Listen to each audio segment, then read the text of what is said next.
Are you a memory keeper? Are you the person who keeps the memories for those that you love and care for or take care of who are cognitively declining? I have found in my over 10 years in long-term care experience, and as I care for my father who's cognitively declining, that naming it and calling it as though it is one of the most powerful things you can do for somebody who's cognitively declining. So often you'll walk into a room and the person will have forgotten either who you are or forgotten your last conversation or just not even know who they are in that moment. When I was working in long-term care, I had this woman that I showered every Saturday at 3:30 in her room. She was absolutely a joy and a delight. I'd knock on her door and I would go on in and I'd say, "I'm Katrina. I'm here to give you your shower." And she'd go, "Okay." And it was like we had just met. And in the process of getting ready for the shower and me knowing where everything was, she'd go, "Do I know you?" I'd be like, "Yes. Don't worry, we're friends, but I'm your memory keeper. You don't have to worry about that." And she would find this amazing comfort and relax into the idea that she didn't have to carry the memory, but somebody had the memory for her, and she was in a safe place. It worked so beautifully. And now, as my dad, who's continuing to leave us, we're that middle to advancing cognitive decline, and it becomes harder and harder. It becomes something where my mom looks at me almost on a daily basis at this point as my dad slips farther and farther away. And my mom will go, "Katrina," and I'm like, "It's the process." So as he's forgetting the names of our dogs, as he's getting my daughter and I mixed up and calling her by my name, the reality is that we've started using the terminology that we are his memory keepers. And there's this let off, this thing that happens when he knows that not only do we protect his legacy and that we honor his legacy, as we've discussed in other videos, but we also will keep his memories. And we will not only keep his memories, we will share his memories.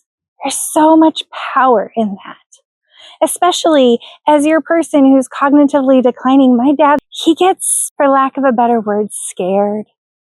He gets confused. He gets disoriented. He gets misplaced. He's finding it really hard to track just simple conversations and to be present in a room with people who are just communicating daily life events. And in those moments, slowing down and trying to explain in the simplest way possible.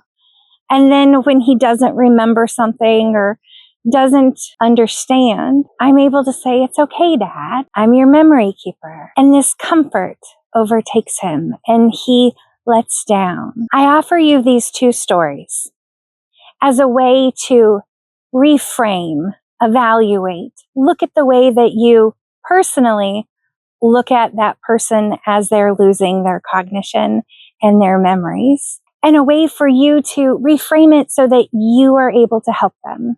And in the midst of being able to help them, you no longer judge, you no longer find fault, you no longer go, "Don't you remember?"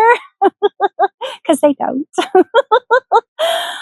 But instead, you become empowered and they become comforted in understanding that you become the memory keeper. Let me know what you think of this idea. I have found it to be an amazing gift, but let me know what you think. Is this something that you've already started? Is this something that resonates in your spirit? What do you do in those moments for the person you're caring for? Please share. Let me know.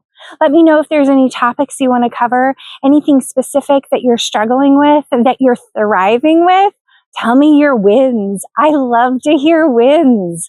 I know around here we tend to go through these ebbs and flows, and sometimes it feels like we're losing miserably, and other times it feels like we are winning greatly. Let's celebrate both. Let's honor both because they are part of the journey. Thank you for coming today. If this video met you where you're at, I invite you to buy me a cup of coffee. Links in the description below. Most importantly, I pray that this video has met you where you are at, that it has filled your cup and that you are able to go out into the world and overflow. Because the reality is if we all did that, we could truly change the world. So let's go out and change the world. Have a beautiful day.